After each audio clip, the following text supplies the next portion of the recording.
Right breaking news చూస్తున్నాం. కడప జిల్లా వ్యాప్తంగా దొంగలు అలజడి సృష్టిస్తున్నారు. నగరంలోని ద్వారకా నగర్ వద్ద ఉన్న ఎస్బీఐ ఏటీఎంలు టార్గెట్గా చేసుకుని కట్టెలతో కట్ చేసి 6,19,300 రూపాయల నగదు చోరీ చేశారు. ఒంటిమిట్ట మండలంలోని ఎస్బీఐ ఏటీఎంలో సుమారుగా 39 లక్షల రూపాయల నగదు చోరీ చేశారు. ఇక కడప ఎల్ఐసి సర్కిల్ వద్ద ఉన్న ఏటీఎంలో దొంగలు కొల్లగొట్టే ప్రయత్నం చేశారు. ఏటీఎంలో సైరన్ మోగడంతో దొంగలు అక్కడ ఒక్కసారిగా పరారయ్యారు. సంఘటనా స్థలాలకు చేరుకున్న పోలీసులు దర్యాప్తు చేపట్టారు. ఇక ఇదే అంశానికి సంబంధించి మరిన్ని అప్డేట్స్ అందించేందుకు కడప నుంచి మా ప్రతినిధి యూసఫ్ మనకి ఫోన్ లైన్లో సిద్ధంగా ఉన్నారు. యూసఫ్ చెప్పండి. Thank you Rajasekhar. కడప జిల్లాలో వరుస దొంగతనాలు బీభత్సం సృష్టిస్తూ ఉన్నాయి. ప్రజల్లో తీవ్ర కలకలం సృష్టిస్తా ఉన్నాయని చెప్పి భావించవచ్చు.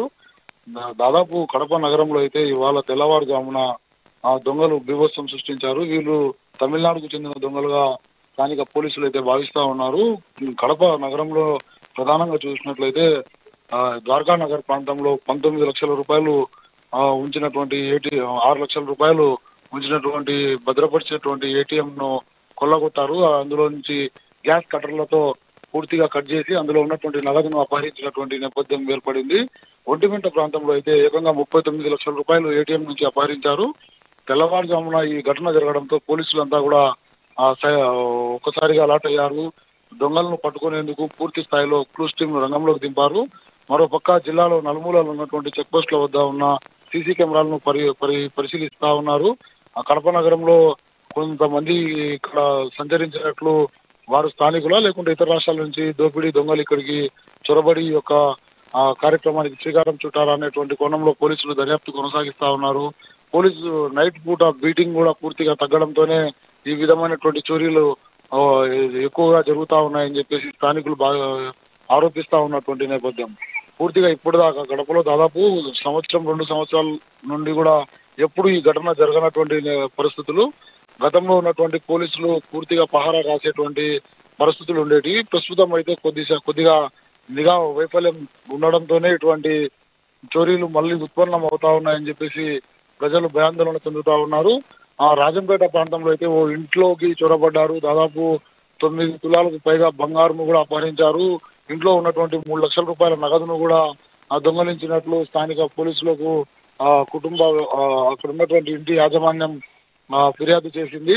పూర్తిగా ఇటు కడప జిల్లా కావచ్చు, అటు అన్నమయ్య జిల్లా కావచ్చు, పూర్తి స్థాయిలో దొంగలు అయితే తమ చేతివాటాన్ని ప్రదర్శిస్తా ఉన్నారు. పోలీసులు అందరూ కూడా ఈ యొక్క రాజకీయ వ్యవహారాల్లో నిమగ్నమయ్యే వాటికి ప్రాధాన్యత ఇస్తా ఉన్నారు. దొంగలపైన నిఘా సన్నగిల్లడంతోనే ఇటువంటి నేరాలు జరుగుతా ఉన్నాయని చెప్పేసి స్థానికులంతా కూడా ఆరోపిస్తా ఉన్నటువంటి నేపథ్యం. ఇప్పటి వరకు ఎప్పుడు ఏటీఎంలకు సంబంధించి ప్రత్యేకంగా ఇతర రాష్ట్రాల నుంచి వచ్చినటువంటి దొంగలే ఆ విధమైనటువంటి దొంగతనాలు పాల్పడగలుగుతారని చెప్పేసి స్థానిక పోలీసులు అయితే తెలుపుతా ఉన్నారు. మన ఏపీ కావచ్చు, ఇటు తెలంగాణకు సంబంధించినటువంటి వారు కావచ్చు అంత సాహసం చేయలేరు. గ్యాస్ కట్టర్లు ప్రత్యేకంగా వినియోగించి ఈ విధమైనటువంటి దోపిడీలకు పాల్పడుతా ఉన్నారు. ఈ నిఘాను కట్టడి చేయకపోతే మరిన్ని దొంగతనాలు ఉధృతమయ్యేటువంటి అవకాశాలు కనబడతా ఉన్నాయి. దొంగలు అయితే పోలీసులకు సవాల్ విసురుతా ఉన్నటువంటి నేపథ్యం కనబడతా ఉంది. వరుసగా అటు ఇళ్లతో పాటు ఇటు ప్రభుత్వ ఏటీఎంలలో కూడా చొరబడి దొంగతనాలు పాల్పడుతా ఉన్నారు. వీటిపై గట్టి నిఘా ఉంచాలి. కడప నగరంలో అయితే పూర్తిగా సీసీ కెమెరాలు గతంలో పనిచేసేటివి. ఈ రోడ్ల ఎంకరేజ్మెంట్ వ్యవహారం ఎప్పుడైతే మొదలు పెట్టారో అప్పటి నుండి ప్రధాన కూడళ్లతో పాటు వీధులలో ఉన్నటువంటి సీసీ కెమెరాలకు కనెక్టివిటీ పూర్తిగా తొలగించారు. ఇప్పుడు ఆ సీసీ కెమెరాలన్నీ కూడా పనిచేయడం లేదు.